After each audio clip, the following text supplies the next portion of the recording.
আদিম শূন্যতার ওপারে, যেখানে সময় বা কাল ছিল কেবলই মহাকালের এক অসীম স্পন্দন, সেই নূরোজ্জ্বল মহাবিশ্বে একদিন ঘোষণা এলো, যা সৃষ্টিজগতের গতিপথ চিরতরে বদলে দিতে প্রস্তুত।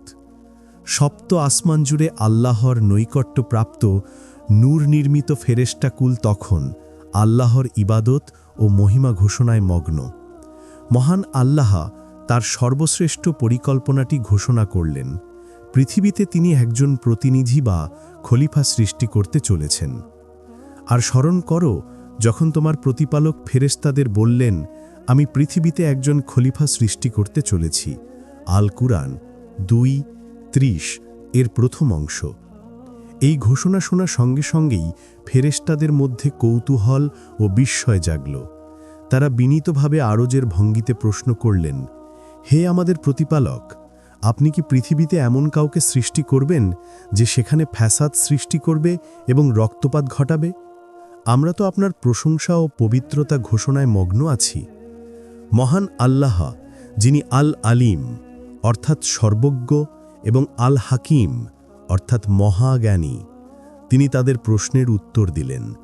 তিনি বললেন, আমি যা জানি তোমরা তা জানো না। আল্লাহ বুঝিয়ে দিলেন যে এই খলিফা সৃষ্টির পেছনে রয়েছে এক উচ্চতর উদ্দেশ্য। তা হল স্বাধীনতা, বিচার বিবেচনা এবং দায়িত্বশীলতার মাধ্যমে আল্লাহর গুণাবলীর প্রতিফলন ঘটানো। এই সৃষ্টি হবে জ্ঞান, প্রেম এবং অনুশোচনার এই 3 মানবীয় গুণের সমন্বয়। এই ঘোষণার নীরব সাক্ষী ছিল ইবলিস, যে ছিল আগুনের তৈরি জিনদের মধ্যে সবচেয়ে জ্ঞানী। অহংকারের এক সুপ্ত বীজ তার হৃদয়ে তখন জন্ম নিচ্ছিল। 2. ভূপ্রকৃতি থেকে উপাদান সংগ্রহ, মাটির আহরণ ও পরিশোধন। আল্লাহর পরিকল্পনা ঘোষণার পর প্রধান ফেরেশতা আজরাইল আলাইহিসসালামকে নির্দেশ দেওয়া হল পৃথিবীর গভীরে যেতে এবং সেই উপাদানটি সংগ্রহ করতে। যখন আজরাইল আলাইহিসসালাম মাটি নিতে চাইলেন, পৃথিবী বিনীতভাবে আল্লাহর কাছে আশ্রয় চাইল। কিন্তু আজরাইল আলাইহিসসালাম দৃঢ়তার সঙ্গে বললেন, আমি আল্লাহর আশ্রয় চাচ্ছি যে আমি তোমার কাতর অনুরোধে আল্লাহর আদেশ অমান্য করি। তিনি পৃথিবীর প্রতিটি কোণ থেকে মাটি সংগ্রহ করলেন। এটি কেবল এক প্রকারের মাটি ছিল না। মাটি আহরিত হল পৃথিবীর বিভিন্ন বর্ণ, চরিত্র ও প্রকৃতির প্রতীক হিসাবে। সাদা, কালো, লাল, পাহাড়, উপত্যকা, নদী, মরুভূমি থেকে নেওয়া হলো বিভিন্ন চরিত্র ও গুণের উপাদান।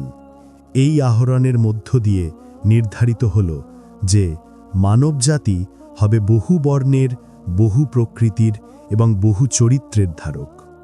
সংগৃহীত এই মাটি প্রথমে আনা হল আরশের কাছে এবং মাউস তানুন নামক পবিত্র জল দ্বারা এটিকে পরিশোধন করা হল।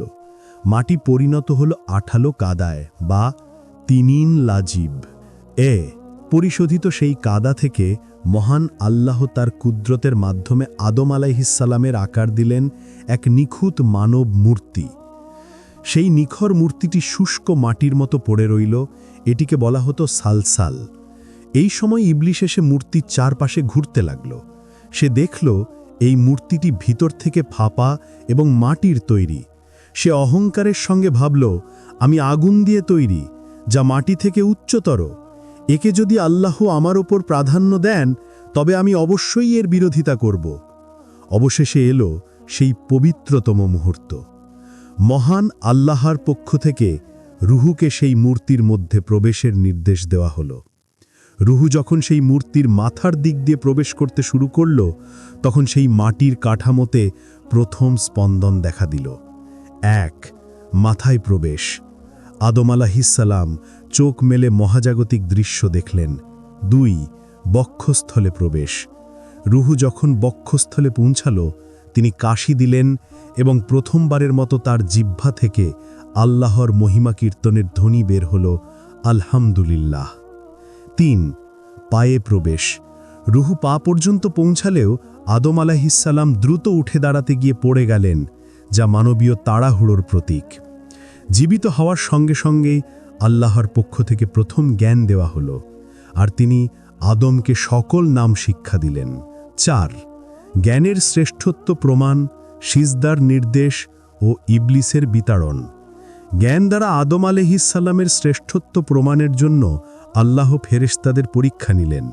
তিনি সেই জিনিসগুলো ফেরেশতাদের সামনে উপস্থাপন করে বললেন, তোমরা আমাকে এইগুলোর নাম বলে দাও যদি তোমরা সত্যবাদী হও। ফেরেশতাকুল বিনীতভাবে বললেন, আপনি মহাপবিত্র। আপনি আমাদের যা শিখিয়েছেন তাছাড়া আমাদের কোনো জ্ঞান নেই। এরপর আদম আলাইহিসসালাম আল্লাহর দেওয়া জ্ঞান দ্বারা সমস্ত নাম বর্ণনা করে দিলেন। মাটির তৈরি আদম আলাইহিসসালাম তার প্রজ্ঞা ও জ্ঞানের মাধ্যমে নূরের তৈরি ফেরেশতাদের উপর নিজের শ্রেষ্ঠত্ব প্রমাণ করলেন। এরপর আল্লাহ সমস্ত ফেরেশতা এবং ইবলিসকে উদ্দেশ্য করে নির্দেশ দিলেন, তোমরা আদমকে সিজদা করো।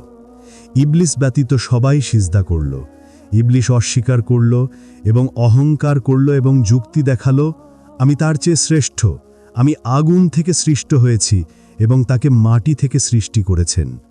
এই অবাধ্যতা ও অহংকারের কারণে আল্লাহ তাকে চিরন্তন অভিশাপ দিলেন এবং আরশ থেকে বিতাড়নের নির্দেশ দিলেন। তবে তুমি এখান থেকে নেমে যাও, তোমার অহংকার করার অধিকার নেই, অতএব তুমি বেরিয়ে যাও, নিশ্চয়ই তুমি লাঞ্ছিতদের অন্তর্ভুক্ত।